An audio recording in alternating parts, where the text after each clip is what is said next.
Just a few days before the presentation of the new 2022 cars, we would like to summarize the evolution that the power unit, the engine, has undergone since its introduction in 2014.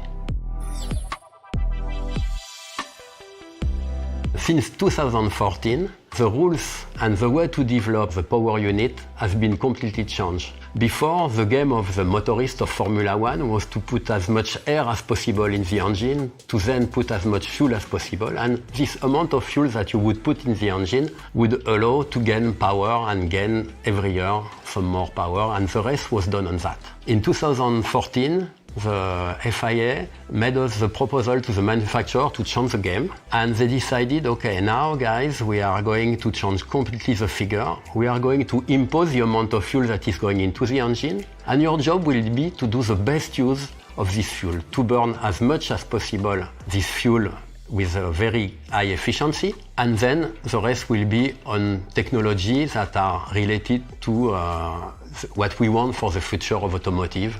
Less CO2 emissions, more power with less gasoline. But we did not only that in Formula One. We also decided that the power unit that you would use would have a technology that was not yet on road car. And so it has been decided to try to use the best technology for the combustion, injection, compression ratio, all the traditional technology of engine people, to add a turbo engine. At this time, the turbo engine were coming back on the road car. And also, it was decided to try to recover the lost energy. When you have combustion, a lot of the energy is not used to power the car. It is going into the exhaust. You have to cool with radiator. And so, what was decided was to put technologies that would recover part of this energy. After some studies, we realized that the best way to recover energy was to recover the energy that is lost in the exhaust of the cars. What has been added to recover this energy was a small motor that is hooked to the turbo that can allow to recover the extra energy that then would go directly in the air. In that case, we use the energy that is in the exhaust gas to power the turbo, recover this energy, and use it later on with another motor to give more power to the car. Plus, we have the traditional recovery of braking energy. Every time the car is braking, you are also dissipating energy through heat in the brakes. In that case, you can also brake the car with an electrical motor, recover this energy. All this energy is going in a battery. And then after that, the game is to recover as much energy as possible and to then use it later on to push the car and have a complementary power to the engine. The combustion engine started with performance that were close to road car engine, but then the engineers of Formula One have realized that using a good gasoline, developed with our gasoline partners, we could also improve a lot the power, increase the compression ratio, and have a much better efficiency. And over 10 years, we have finished by having very high level of efficiency of burning the gasoline from the engine. But this progress of efficiency, they have also been accompanied by progress for all the other parts of the power unit. The turbo also started from performance of road car turbo, but we have been able now to develop compressor and turbines that can recover almost all the energy that there is in the exhaust. The turbines have now efficiencies that are 90%, which means that almost all the heat that you would lose in the exhaust is recovered, put in the battery, and then used to power the car and give more performance on the lap. In the same way, all the electric system improved over the years, and now we have extremely efficient motor and power electronics that are controlling the motors, and we lose only 1 to 2% of the energy when we put it through the motors. Batteries also technology has extremely strong evolution in 10 years, and now we have systems that are extremely efficient. That means when you put energy in the battery and you take it away, you are losing very small amount of this energy, maybe 10%. And so this lets you give more power to the traction motor and then make the car faster.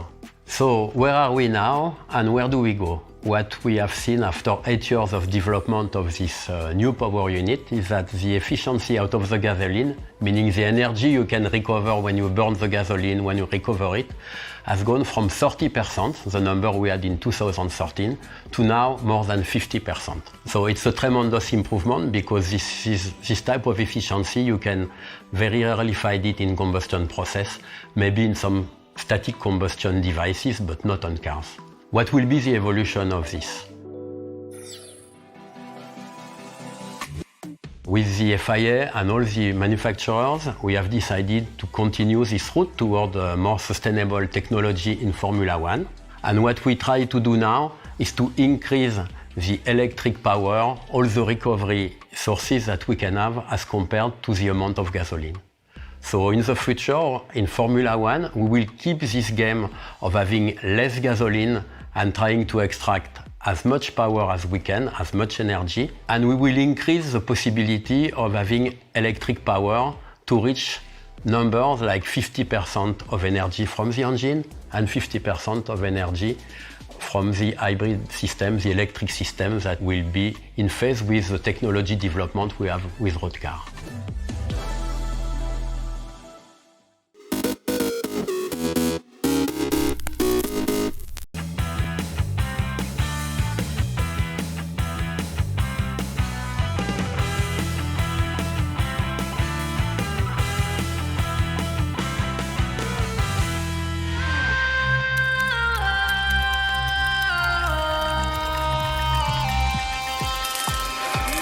Make me come alive, come on and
Christian, it's great to be back with you here today in Schaffhausen talking watches. How are you doing? Very good. Great to have you with us. Now, I gather today we're talking Ceratanium. It's a fascinating material that some will be familiar with, but for those who aren't, give us a little brief as to when RWC started to develop it, what it is, maybe why it's important. Mm-hmm. No, Ceratanium is a quite recent innovation from IWC that is based on our history being an innovator in ceramics and titanium reaching back to the 1980s. But this material really combines the material characteristics of titanium and ceramics in one new material. And it really uses the toughness of titanium and combines this with the hardness and scratch resistancy of ceramics and results in a material that is not only very durable, but also delivers a completely differentiating look and is so far reserved for really the top end of our watches, and in particular also the Top Gun range within the Pilots collection. Now this year for 2022, we've got a new 41mm chronograph. I have to ask, is it a difficult material to work with like ceramic is? It's a very different material than ceramic because it requires a different process and construction. Ceramic doesn't allow for very fine tolerances because of this enormous shrinkage of the sintering process. With Ceratanium, we can do a precise construction like we would do in steel or in titanium. We can machine it, we can apply all the surface finishing. And then this goes into a firing process, goes into an oven to form this ultra-hard zirconium crust on the material that gives the extreme hardness to the surface. As I understand it, it had a little bit of a different road test to the normal process that watches go through here at RWC. Mr. Lewis Hamilton did receive an early prototype, did he not? Absolutely, you're absolutely right. Well spotted. Lewis actually did a bit of field test on this bracelet and contributed to the entire development. Well, did he feed back anything that was interesting to you, or? No, it came back in one piece. That's actually sufficient. That's compliment enough. And obviously we worked out the entire attachment and also created a solution that allows us to present this on a series product, still on very limited numbers. I explained earlier that the process is very demanding, and especially the homogeneity of the material remains critical for producing higher numbers. So also therefore the perpetual calendar was strictly limited on the bracelet. And also for this chronograph, there will be the Ceratanium bracelet available, obviously in very limited numbers. Internally, are you also noticing the confluence of an interest in sustainability and materials and the desire from owners to have that ability to mix and match the straps with the watches? You're absolutely right. I mean, there's two ways. We believe that the mechanical watch is already a very sustainable choice because we have products that are designed to last. They're designed to last for generations. But also when it comes to all the accessories, we see that there's a clear interest in sustainable materials and in materials that last. We have significantly expanded our offer in metal bracelets on the entire Pilots range. And we also have developed another alternative strap that is available as an accessory, which is one of our recent developments in sustainable materials. And this material is called Miratex. Christian, as always, thank you very much. That's brilliant. So there we have it, the new 41mm chronograph. And I guess that quest for innovative materials just never ends. Definitely. So we will keep going. And thank you very much, Justin. It was great talking to you.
and liftoff. 5, 4, 3, 2, 1, 0.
New Bethesda is like the spiritual home of free thinkers.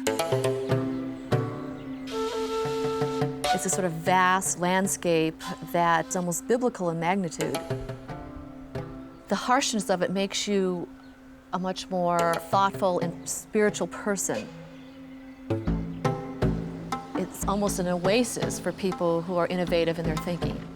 Because to survive on such a land means you have to be stronger. You have to look for answers in non-traditional ways. This seems to be a place that is a magnet for people who want to express themselves and makes it a visually interesting place to be as a photographer. To my friends in America, if they wanted to find an area that was quirky, warm, creative, and in the middle of a fantastic land, I would say come to New Bethesda, because that's where they would find it all together in one small, wonderful place.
April 15th, 1912.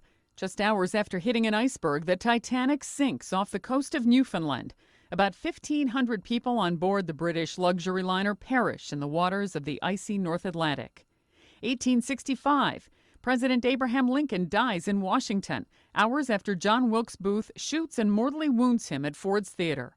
Vice President Andrew Johnson succeeds Lincoln in the White House. 1947. Did you see Jackie Robinson hit that ball? It went zooming across the left field wall. Yeah, boy. Jackie Robinson becomes the first African-American player in Major League Baseball. His debut with the Brooklyn Dodgers shatters baseball's decades-old racial barrier.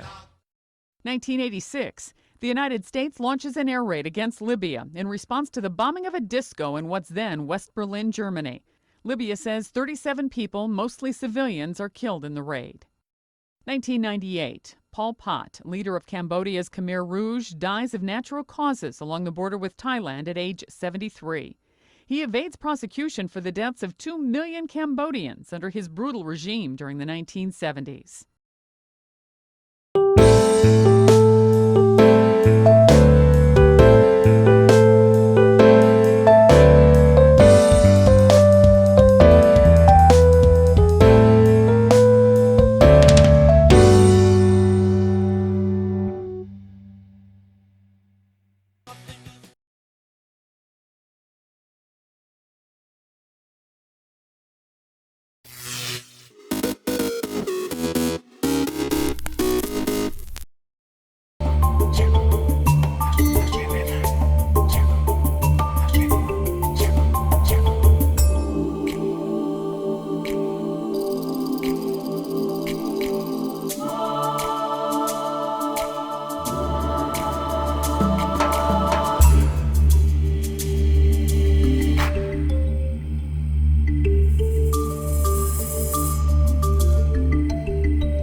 Welcome back in our studio, and in today's news,